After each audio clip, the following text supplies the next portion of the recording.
What is up, guys? Welcome back to the channel. My name is Travis. Of course, this is TWA Motorsports, and today, yes, we are back on the SS. Now, in the last video, I just kind of ended the video as continuing basically in this episode. And so we got a lot accomplished in the last video. We got a lot of the heads. We got the heads put on. We got a lot of the front assembled, the motor assembled, all that stuff. But today, we're back on it, and we got a lot of things to do, guys. We still got to get obviously the front end on. The radiator sitting over there. My garage is just an absolute mess. We've got to get the exhaust on. Now, there's a couple things that I'm still waiting on. When I bought this thing, obviously they cut out the bottom portion here, which is similar to these vents like this. So I have ordered a new replacement piece for that. And so I'm waiting on that to get here. The other thing I'm waiting on is the exhaust. It didn't have catalytic converters. I am going to go ahead and put the cats back in it. And I am putting the headers back on. So that's kind of exciting. So it's not going to be completely stock. But I'm going to start back here on the gas tank. So we obviously have a pretty good hole in our gas tank. And so what I've got to fix this is I bought a plug that actually is the same thread pitch and size.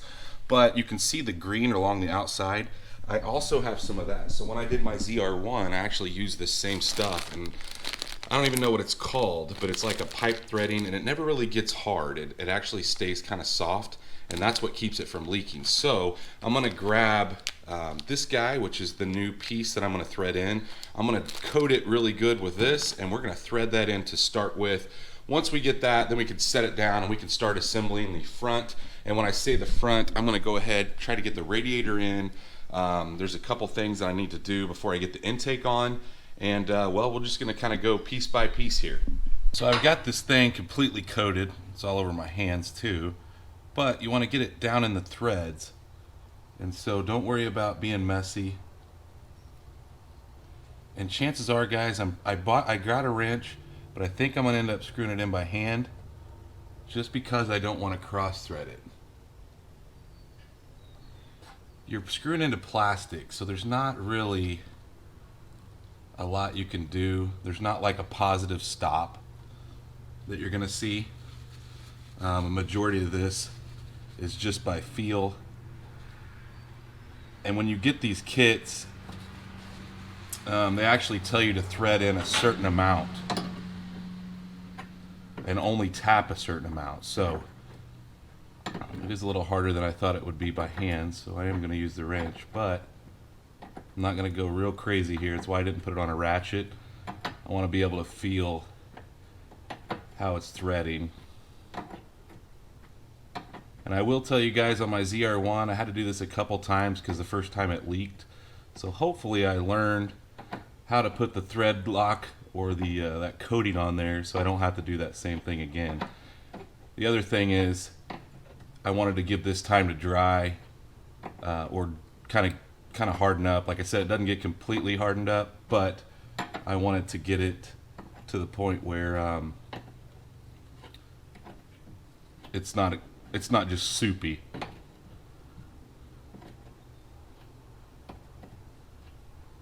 Now that old fitting was almost bottomed out on the threads, and so like I said, I'm not going to go that far on this one. And that should be good. Like I said, it's not gonna get tight. So that's the odd thing about putting these in, is you don't want to keep going because it'll end up going past the threads and then it won't seal. So now that we got that done, we could drop this thing down, give that some time to cure up a little bit, and we'll get started on the front. Now that we got this thing on the ground, I'm gonna go ahead and put the coolant plug in. Honestly, I completely forgot about this, guys, until I was looking at my old heads. I was putting them up, and I noticed it was still in there. So I'm glad I spotted that, because honestly, I probably would have completely forgot. So once we get that tightened up, I think I'm going to move to the coolant crossover block-offs in the back. That's something that the other heads didn't have either, but it's something that you need to put in. So I'll get the towel off of here, and we'll get those in place. I'll probably go ahead and put the front one in as well, and then we might work on the bolts that go in the back of the head that hold like the ground straps. So unfortunately, guys, I'm going to have to order some new gaskets for this. One of mine's missing, so I can't put the coolant crossover tubes on yet. But I'm gonna go ahead and move on. I've got the driver's side rear ground, and I'm gonna go ahead and put it into place. There was one ground, this all came to the front, and there is one ground that goes on it, and you can see it right here. And then this is your O2 plug. So I'm gonna go ahead, put this back there, get it bolted to the back of the head, and then I've got one on the passenger side in the rear I'm gonna grab as well, get it done. And then we may kind of focus on getting the radiator and stuff back into place. So you can see the other one here, just on the very back edge. And this one's a little harder to get to because the firewall's right here, but you should be able to get it in place.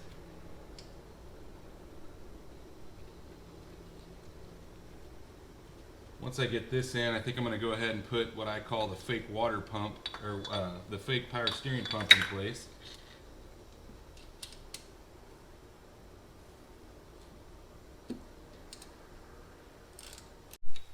Get my fake power steering pump into place.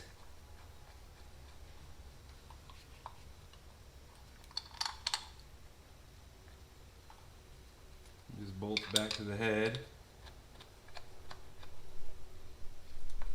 There's some wiring down here. Hopefully we can get it all lined out. I don't think that'll be an issue. I don't think anyway.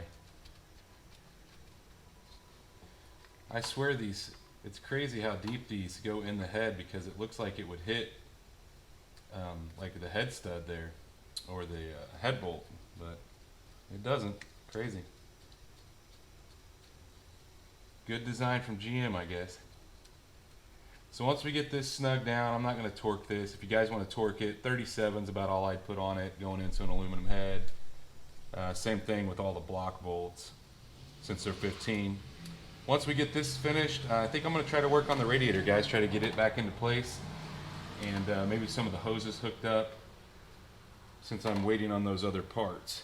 Since I'm down here, I'm going to go ahead and plug the cam position sensor in. That's what this guy is that was running back behind. Probably should have done that before, but you're able to reach down in there and get it plugged in. Trying to keep it away from the pulleys as much as possible. So I'm going to go grab, I think I'm going to grab the radiator. We'll see if we can get that into place, and we'll just keep moving on from there. So I'm ready to go in with the radiator. The things you want to make sure of, guys, is you've got your piece on the bottom, your isolator, and then I did go ahead and put those clips in. They're like a window crank clip.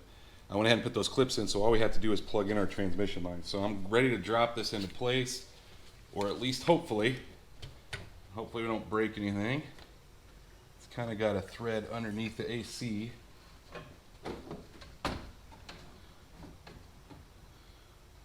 Hopefully we can get it in here without breaking anything or knocking anything off.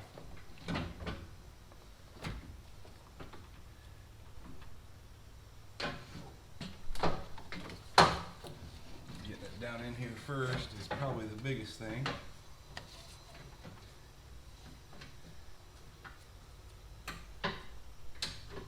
Move our lines out of the way, and we are in. So now I'm going to go ahead and plug those transmission lines in down at the bottom, just because they're kind of leaking, and we should be good to snap this thing the rest of the way into place. Now before we actually push the radiator back, there are several 10 millimeters here that bolt the actual AC condenser to the radiator, so we can get it up into place, get these started. There's like 30 of them, it seems like.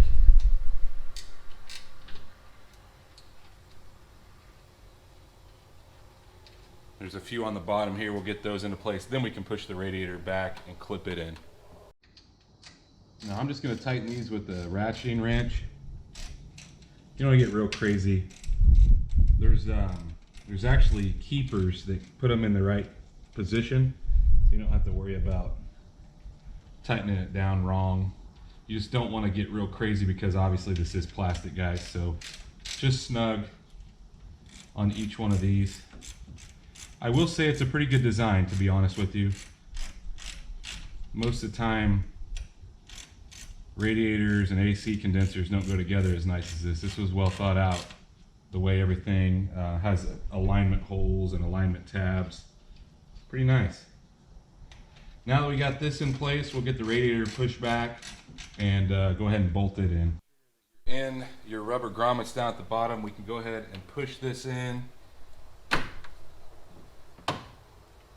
and put our two 10 millimeters that hold the actual top of the radiator to the core support.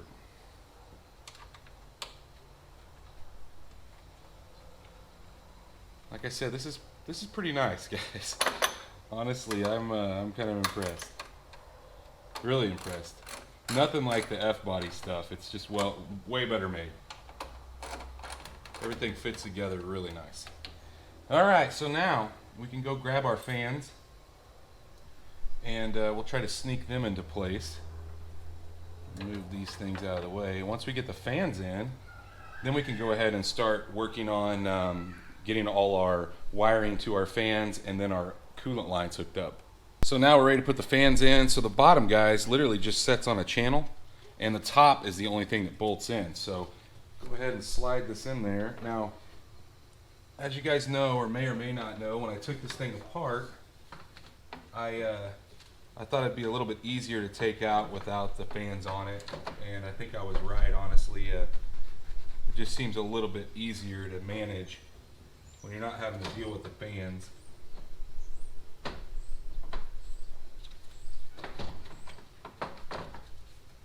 Just trying to sneak all this out. If you had the AC lines loose, chances are it probably wouldn't be a big deal.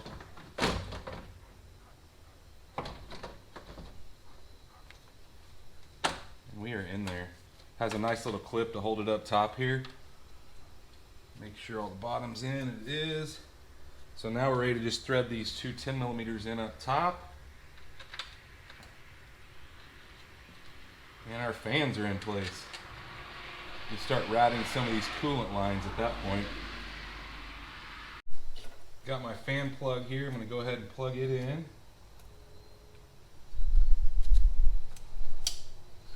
And I'm going to start routing these radiator hoses back to where they go with these stupid GM clamps.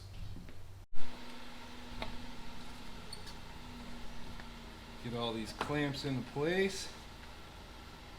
I'm not looking forward to putting these clamps back on, guys. I just don't like those GM clamps.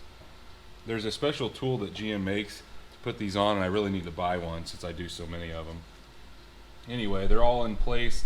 The only other hoses I need to make sure of are the heater hose that go to the heater core, and we should be good. I'll just put these clamps on off camera because chances are I'm going to be so mad putting them on, you guys aren't going to want to see that. Well, maybe you are, but I'm not going to show you. Since I already have the 15 handy, I'm going to go ahead and put the AC belt on.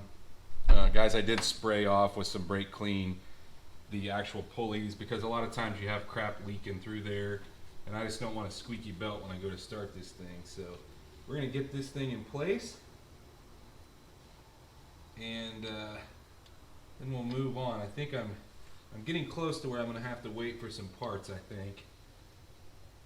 Which that's the worst thing, is waiting on parts. I hate waiting on parts. But sometimes that's the way it is. You find stuff that you forgot about on the way.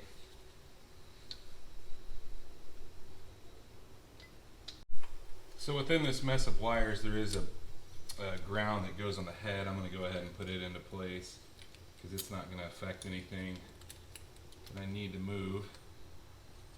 Just a 15 millimeter here on the front side of the head.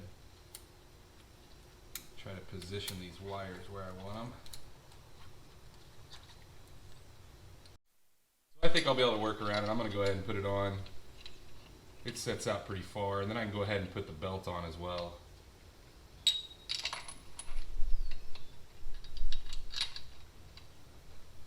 crazy that only 2 bolts hold this to the water pump. And I probably am going to torque these guys to 37 foot-pounds once I get them snugged up.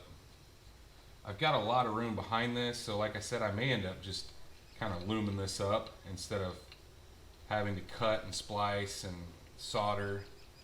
I don't know, maybe down the road somebody wants to if I sell this to somebody, they want to do a swap, they already have a lot of stuff complete.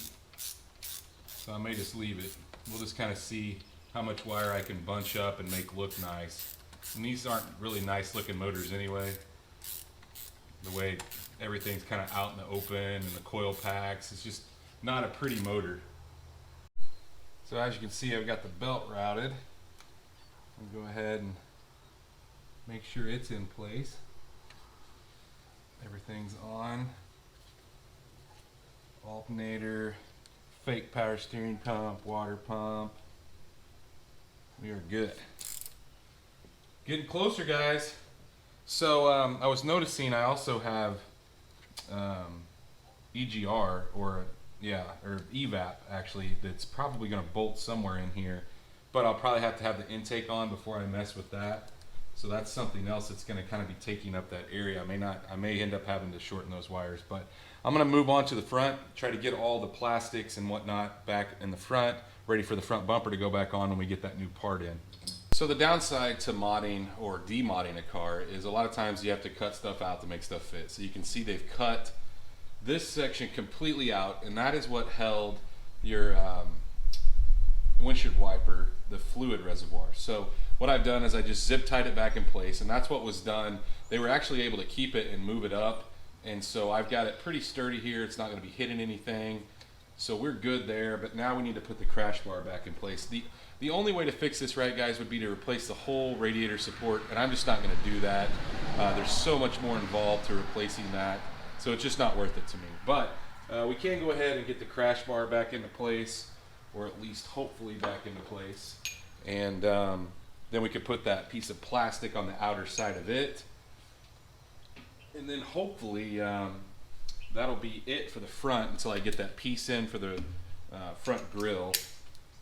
And you don't have to replace that either, but to be honest with you, it looks kind of weird without an intercooler behind it, so I'm going to replace it. Go ahead and get these things started. This is a pretty big piece of metal.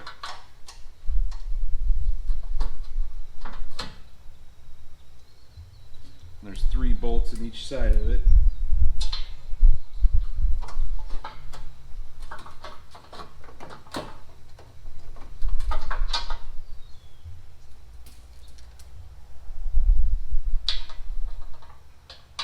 Now this plastic bumper support just sets over the top of this, and it's just held in place with 2 10mm bolts. I think that's really more just support for the front bumper than anything. And it's some hard plastic, that's for sure. They also have a Phillips head on them, but I'll just tighten them up. We'll just tighten them up with the 10mm. So as you can see, I did go ahead and put the header in place on both sides. I just threaded them up from the bottom, just the opposite way as I took them out. And I did go ahead and hook up the oxygen sensors because they are a ginormous pain. So I threaded the oxygen sensors in and went ahead and plugged those in while I was threading them up into place. So now all we need to do is grab our new gaskets and start to thread these things down. So if you're putting headers on one of these cars, guys, I really recommend using the GM gaskets. They just work the best. It does show manifold side, and the other side obviously goes up against the head, but make sure you get them in the right way. I really suggest these, guys. The ones that come with the headers most of the time are junk, so we're going to go ahead and get these started. I like to start maybe a front and a back bolt, and you don't want to put a ton of pressure on it. If it feels like it's not threading in correctly, then back up and start over. Don't cross thread these. It will, believe me, you just don't want to do that.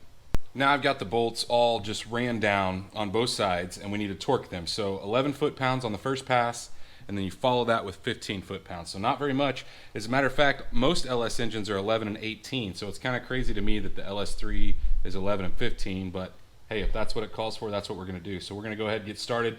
We're going to start in the middle and work our way out. So we'll start with those middle 2 and then alternate up until we get to the back and the front. So at this point, we've got all of that torque down. So like I said, 11 first pass, 15 second. And I'm going to go ahead and hook up my steering column. As you guys may or may not know, this had 6 bolt heads on it, and so I was unable to get the headers out around that additional bolt hole.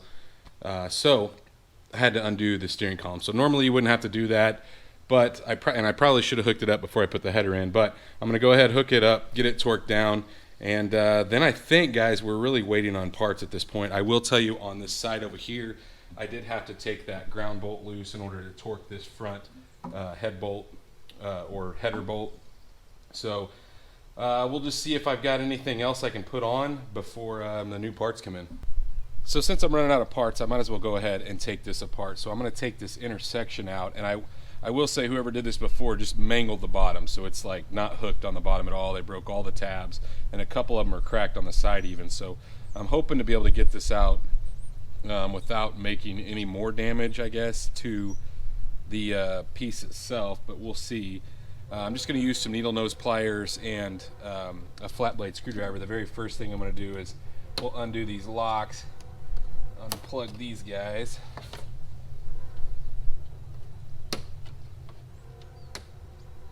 I have a feeling that piece won't come with it, so I'll have to get these out. But these guys here, they literally just lift up and push through a channel, and I'm sure it's probably one of those things that you'll just have to get each one started individually, and that's what's broken on the bottom. Just about every one of those tabs is broken on the bottom, so we'll see what we can do. Hopefully it won't break any more.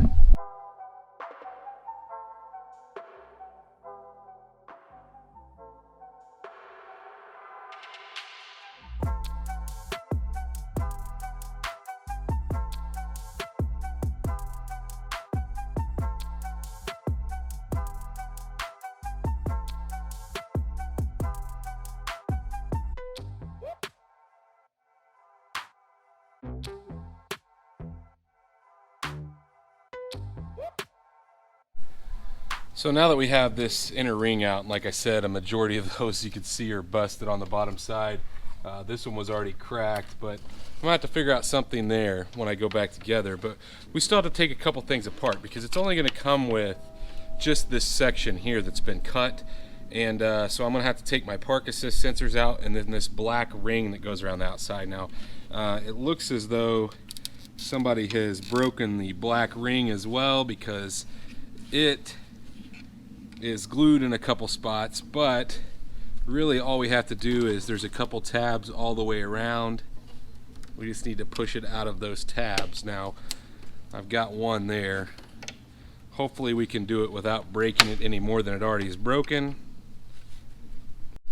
So to get the park assist sensors out, you literally just pull back on this and they just slide out of the way, which is good. Didn't want anything difficult. Same way on this side. And the only thing we have left, guys, is I think we'll probably have to peel this SS badge out, because I seriously doubt the new one comes with one. Maybe we'll get lucky and it will. I just don't think that's going to be the case. And normally, guys, I wouldn't use a screwdriver to do this, but because I'm getting a new piece here, I'm not as concerned about it. So guys, it's been a couple weeks since I've worked on this thing, and I did go ahead and put the exhaust all the way back in. I will tell you that I had the cats welded back in because the old setup was just the jankiest thing, and it was leaking, and these look great. I'll post a picture right here of before.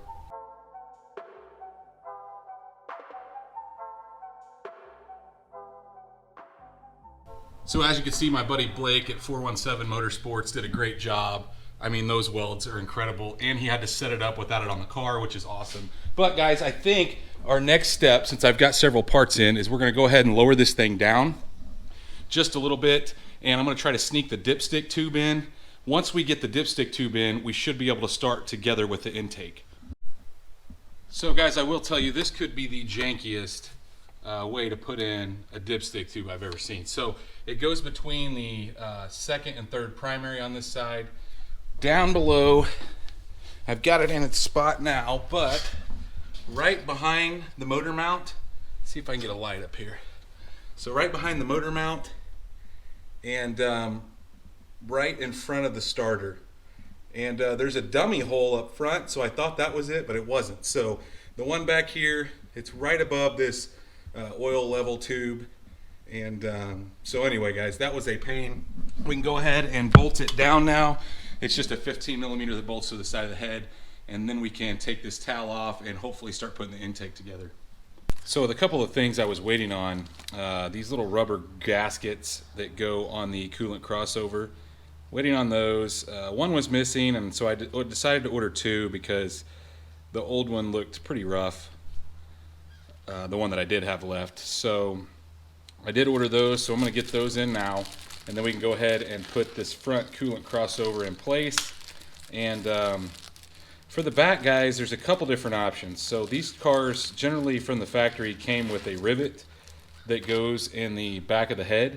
For some reason, I don't know whether the heads that I bought just didn't come with that, but there's block-off plates you can put on. I did buy the rivets. I'm just not sure which direction I'm going to go yet. So at this point, I'm going to go ahead and get the front end, and then we'll decide what we want to do in the back. I'm not really sure. I have some older block-off plates for some LS heads, but they're kind of loose in my opinion. So I may end up just using the rivets that I bought. The problem is I don't have a rivet gun here. All the ones I've ever had have been junk, so I may have to run and get one. But for now, we'll go ahead and get this bolted down into place. Once we get these ran down snug, you need to torque them to 106 inch-pounds, which isn't very much. And like I said, we'll move on. I think I'm going to go ahead and put the spark plugs in, and then we'll put the coil packs on since I'm waiting on what I'm going to do before I put the intake on. We can go ahead and hook up this coolant line that comes from the front. I'll do that real quick. And let's see if I can get this in the spot that it goes. And now, like I said, I think we'll go ahead and put the spark plugs in. So because we put a cam in this car, and it's not a huge cam, but it's bigger than the factory, we got headers and a couple bolt-ons like the cold air intake. I decided to use a TR6 plug. Now normally I'd use a T55, but because we got a few little mods, I decided to use a TR6. Now if I don't like them, I can always change them. It's not a big deal, but I'm going to gap these things to somewhere between 38 thousandths and 40 thousandths. They generally come out of the box pretty close, but we will look and see. Yeah, they're about 35 thousandths out of the box. I'm going to go just a hair bigger than that, somewhere right in between those two, and put them in. So, copper core, guys, I know they don't last as long. I'll probably have to change them like every third, maybe second oil change, but they're cheap, and they generally idle just a hair smoother than the iridium plugs that come in these things from the factory, or the platinum plugs. So that is why I'm choosing to go with these. So let's get these things stuck in there, and you don't have to tighten these down very tight. Be kind of easy on these guys. You don't want to cross thread for one thing, so make sure they're threading in nicely, and you don't want to over tighten them and break anything. So, or strip. You definitely don't want to strip. Once we get all these in, then hopefully we'll figure out what I want to do about this intake, and possibly get something. Hopefully we can get I'm getting the intake on, guys. It's going on. So actually I was able to borrow my neighbor's rivet gun. Luckily he lives next to me and was home at the time, but this is the rivet that GM supplies, and so I think that's what we're going to use, guys, just to block off those back holes. So I'm going to go ahead and put these into place, and I won't show you guys that. It's just a regular rivet, not a whole lot to it, but obviously you want it in the non-threaded hole, which is the closer one, so the inner ones, which you could see the threads in the other. So if you're not using the block off plates, this is your other option. So I figured I'd show you guys those rivets. You can see them on both sides installed. So now it's exciting because we can put the intake on. I was really waiting on that. That was the last step. So I'm going to go grab the intake. Now I am going to put some new gaskets on the bottom side. I did order some new gaskets, and obviously we'll do that before I put it into place, but exciting because we're really getting closer. So as you can see, I have the new intake gaskets ready to go in, and guys, they just push in, make sure that they seat all the way. I will tell you that these don't fit quite as tight. These are Felpros, and because I couldn't get GM ones quick enough, so These don't fit quite as good as the GM ones, but they will work. I don't think they're going to come out or anything. So once we get all these in, I'm going to go ahead and put this intake into place. And then we can put the fuel rail on. Probably go ahead and put the brake booster line on before I put this into place as well. I was able to get that off of my buddy's car and we'll talk about that down the road, but I did sell my blower to a friend of mine and he put it on his car. So it's a G8, so a lot of the parts are interchangeable. But we'll get these in, get this on, and get it cinched down. Now before I do this, I am going to go ahead and wipe that down one more time with some cleaner, some brake clean, and make sure it's a good seating surface. Now it probably is since I've had the tape on it, but the tape might have left a little residue, and we want to make sure it's nice and clean. So we are ready to go on with this thing. Hopefully it's going to fit. It's got to go around some stuff back here.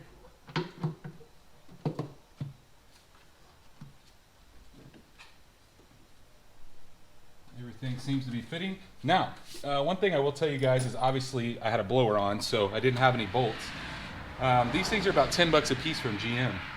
I decided to buy them from ICT Billet because, well, they're 15 bucks for all of them. So I'm going to go ahead and start threading these things in. So now we're ready to torque these down. First pass 44 inch-pounds, second pass 89 inch-pounds. So guys, this isn't very tight, and there is a sequence. You start in the middle, 1, 2, 3, 4, 5, 6, followed by the outers 7, 8, 9, and 10. And you can look that information up online if you want to know the torque sequence. I'm going to go ahead and fly through this, and then we'll move on. I'll go ahead and probably bolt the throttle body on since I'm up here, and then we'll get the fuel rail into place and bolt it down. So now we're ready to put the throttle body on, and just 4 bolts, guys. The gasket looked good, so I did not replace it. But we'll get these on here, and then we'll talk about what they need to be torqued to.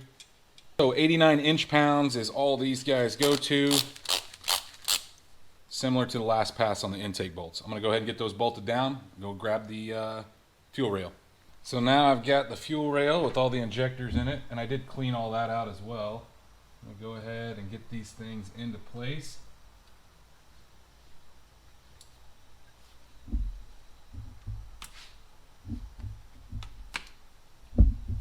Make sure that they seat all the way. You kind of hear them go into the channel. And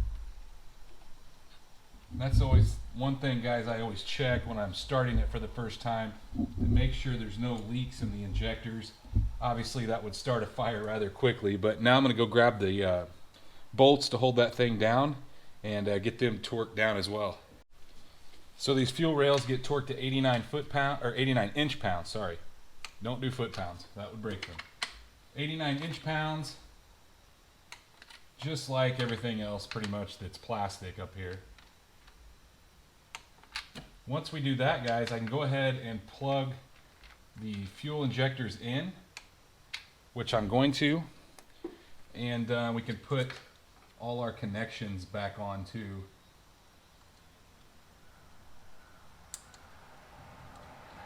These little plastic Christmas tree looking things go in the fuel rail.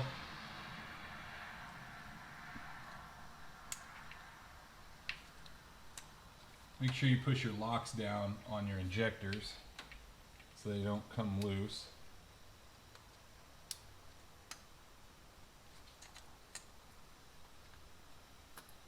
Man, this is an ugly motor. I will say the LSA looked nicer.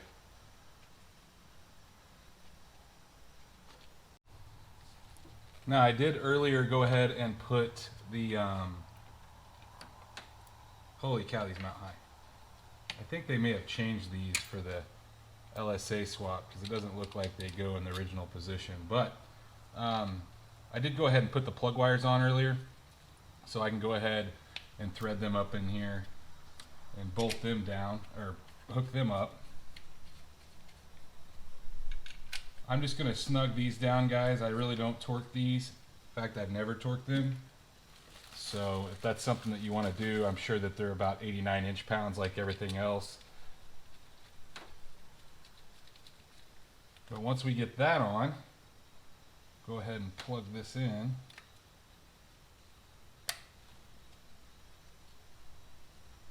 Our little lock is gone that locks that in place, but that's not a big deal. I've never had one come out.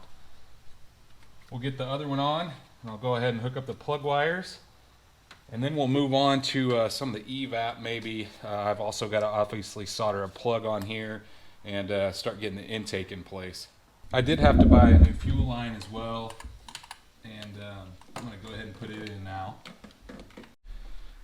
One more thing I forgot to talk about, I did order one of these as well. This just keeps, it's like a lock that keeps this in place. I don't know.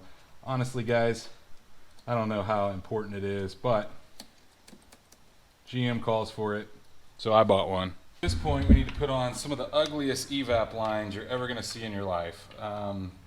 This guy goes here, and we're going to have to move some wires, I have a feeling, but anyway, this goes on here like that. The other piece of that plugs into the bottom of this. And wow, this is ugly.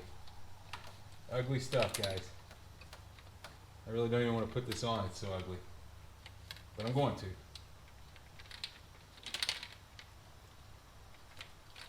So this bolts to the top of the head here. And then this other line goes to the very back and plugs in. So I thought, plugs into the evap line, which is all the way back there. I might have to change some of the routing of this. I also bought a new one of these that connects the valley cover down here to the intake. And honestly, guys, you probably could just use a piece of hose here. The problem is the hose sometimes would collapse. So that's why I chose to use this option, the GM option. And normally there's a catch can I would hook up there, and I might end up doing that down the road. Depends on whether I sell this car or not. But I think, you know, I was originally going to trim down the map sensor here and the throttle body. But what I think I'm going to do is I'm just going to tuck it in some loom. I think it'll be okay and out of the way over here. I'm just going to have to put some pretty big loom on it. Honestly, guys, I don't want to cut any more than I have to and then resolder and reconnect this. All these connections are good, and they've done a pretty good job extending them. So I'm just going to try to tie them up the best I can to where they're out of the way and they're not ugly like they are, and we'll hook those up later. Now we need to move on to probably wiring that mass airflow plug back into place and then start getting the intake track in place, because everything else for the most part is finished. One other thing I completely forgot to talk about, guys, is I did buy a new map sensor. Obviously, when you're using boost, you want a bigger map sensor. So I didn't have a stock one, so I did buy a new GM 1-bar map sensor, because there's no sense in having more than 1 bar on a non-boosted application. So I got that, and hopefully I can find a bolt, because I don't have a bolt. This is the thread I need, but it's a little bit deeper than that. So I got that in place. I'll go ahead and tighten it up. Now, one of the cool things that came with this car was it came with an intake. So I didn't have to buy one, but I do have to put it in. So just a RotoFab intake, not a whole lot to it. And I'm just finding some bolts because none of my stuff didn't come with all that. So anyway, I've got the box in place, and now I just need to get everything snugged down, and then we'll hook up the intake. So guys, at this point we're very, very close. We've only got a couple more things to hook up. I've got to put a cap on the back valve cover of this side, on the driver's side. I need to put this piece in, which I had to go get some hose clamps, and I am literally going to start, I'm going to go ahead and start pouring some antifreeze in. Now I'm mixing distilled water, and I bought some concentrate, so I'm going to be mixing that half and half in this bucket. Guys, don't use your wife's stuff. She will get pissed. I'm using one that I bought. So the only other thing, guys, is I do need to go ahead and solder this connection back into place, and that's not going to take me very long. But what I wanted to do is I wanted to let this go ahead and maybe seep down into the radiator so I get it as full as possible. So I'm going to go ahead and start by doing that. Once I get this all or poured in till it's starting to come up on the top, then I'll go ahead and solder that in, put this piece in, that piece on the back of the valve cover, and we should be ready to get the battery hooked up and possibly drop a stock tune back in this thing. As I said, don't use your wife's stuff. Go buy your own. I'm just going to mix this, like I said, half and half. I bought a cheap one of these at the dollar store, so I wasn't using the ones in the house. Antifreeze doesn't taste, well, it actually doesn't taste bad, but you're not supposed to drink it. And I'm using distilled water, like I said. Don't use tap water. I live on a well water, so you don't want to use that at all. So I'm going to pour this up until it's full, guys, and like I said, we'll move on to the other few little things I've got to do, and then hopefully we'll go grab the computer and we'll get this thing fired up.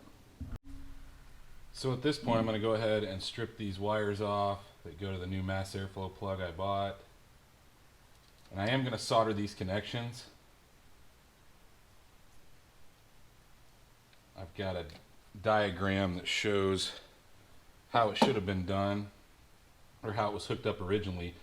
I don't know that I necessarily would have done it this way. I probably would have bought the harness because then it's all plug and play.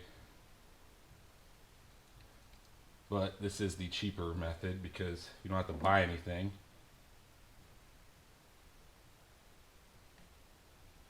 There's only 5 wires. What happens is it breaks out the 3 wires for the mass airflow sensor and it moves those. 3 of them stay with the mass airflow sensor and the other 2 are for the IAT. You can see I've got IAT marked on those. Those went up to the lid of the blower, so obviously we don't have that now. So I'm going to go grab our new plug and get this thing wired back. So I did go ahead and solder all of my connections. I got my iPad out here because that's where I had basically all the wires went. I pretty much knew where most of them went, but just wanted to double check. So now I'm going to go ahead and heat up my heat shrink. Move it up into place and heat it up. And we should be ready to get the intake on, guys, and get in this thing and get the computer flashed back to stock specs. That's kind of where I'm going to start. I've got a stock tune that I'm going to drop in it. Oh, I still need to put that rubber cap back here, but that's really simple, guys. It's literally just a rubber cap. You won't be able to see it anyway. Put that back into place, get the intake on, and we'll get in and drop a stock tune back in it. Like I said, I'm going to put a stock tune in to get it started because obviously we went from a huge injector down to a stock injector. Obviously, there's a ton of stuff that we changed, but that'll get us a good starting point. So I've got that all plugged in, and I haven't put any lume on it because I'm going to go back and dress that up a little bit. But we do need to put this tube on. So I did get rid of the kazoo tube, guys. I know this doesn't look real pretty, but I'm going to dress that up later. It's just a piece from like a local Lowe's because this had a hookup to go to that kazoo tube, or what you guys call the kazoo tube on these SS's. It makes noise in the cabin. Anyway, I bypassed that, but this has to go to the valley cover, or not the valley cover, but the passenger side valve cover. So you got to sneak it under the throttle body at the same time you're plugging all this in. So I'm going to go ahead, do that, get this tightened down, and then we'll hop in the car and get the battery hooked up, and then hop in the car. I did go ahead and put my vacuum cap back there, and so we should be good to. I'm going to extract this tune and save it just in case, and then we're going to drop a stock tune back in it. So as you can see, we got everything hooked up top here, and I've got the battery hooked back up, which, by the way, guys, I shut the trunk, so I had to climb through the back. There's no pull. I don't know how there's not a pull on this to open it up, but anyway, we are reading the stock, or not really the stock, but the aftermarket tune that's in this car. And so what we're going to do is, once we read that, I'm going to open a comparison log, and I'm not going to get real in depth with what I'm doing here because, guys, I am not a tuner by any means. But anyway, I'm going to download this file, and I'm going to save it, and then I'm going to be able to open the stock file and then basically make them match. So like I said, I'm going to drop a stock tune back in this to start with, and we'll kind of go from there. But I obviously don't want that huge injector tune in there, or the boosted tune with the 3-bar map sensor. All that stuff's going to have to change. So before we start it, I'm going to have a little bit of time in going back and making sure all that stuff is correct. So that is what we are doing right now, and hopefully this thing will start. So at this point, we are writing a stock tune back into it. And the only good way to do this, guys, is you have to open a comparison log, and you have to basically zero out everything that has been changed. So there's no real good way if you don't have the base tune. So always save the stock tune.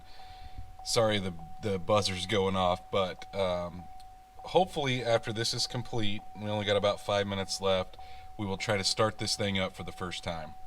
So guys, here's the moment we've been waiting for. We are going to go ahead and try to start this thing. Everything's plugged in.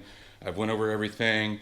Once I get it started, I'm going to come up here. You'll probably see me run because I'm going to make sure there's no leaks on the fuel side. So the fuel side is really what I'm concerned about, mainly where the injectors plug in and then my fuel line. Now I feel like I've got them clamped in, they click together, but that's the first thing. I want to make sure there's no fuel leaks because obviously as the engine gets hot, that could start a fire. And then we'll worry about filling up our coolant reservoirs and everything. But basically, I just want to hear the thing turn over, make sure everything's good. So we're going to go give it a try.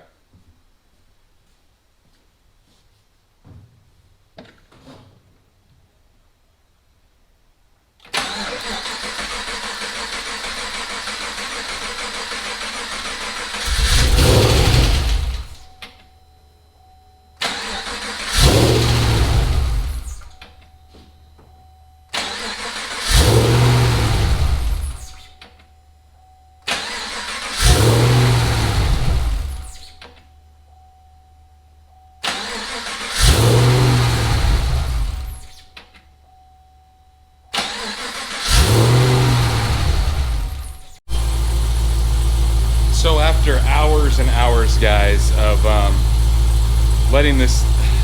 messing around with the computer, so I had to call a couple guys, and so essentially what I did is, like I said, I opened a comparison file with the stock tune.